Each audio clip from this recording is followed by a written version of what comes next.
Charles never understood why the world was so cruel, but he understood now. He sits there on the ground, wondering where he went wrong as Erik's lifeless body laid motionless in his arms.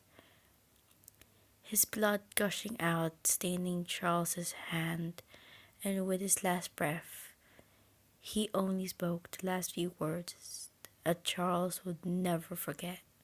"I love you." "I love you too," Charles cried, placing his head against Erik's chest, hearing nothing, not a single heartbeat. Charles cried just as the rain poured heavily, causing their bodies to stick to their skin, and the blood all washing away.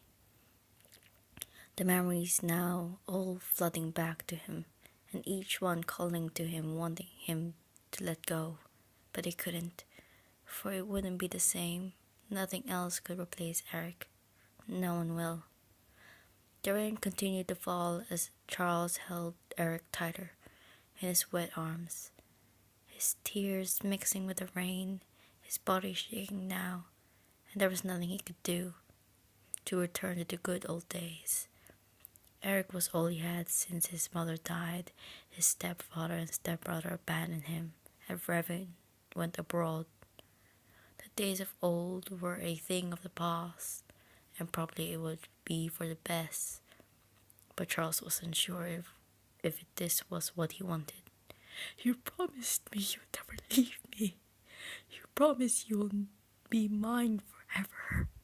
You promised to love me, marry me, that we'll grow old together," he cried again as he placed a wet kiss on Erik's cold lips.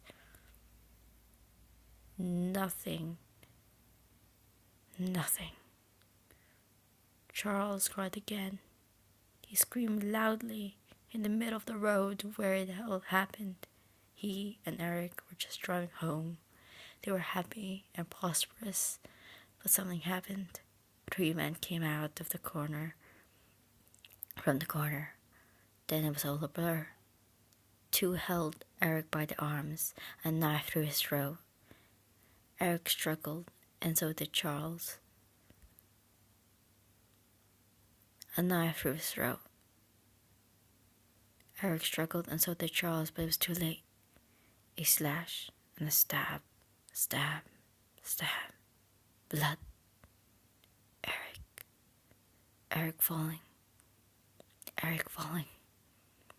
Charles screamed, and they were all gone. Only the words that left their mouths, that left fear in Charles's heart. "You deserted, mutant freak." Charles kissed Erik many times over, not wanting them to be where their lives end, where their story stops. But as though as if an angel by his side had gripped his shoulder tightly. "I think it's time to go home," the figure said. Charles knew that this must be Erik telling him to finally let go, and with enough courage, he kissed Erik once more and smiled, knowing that they were safe, never alone.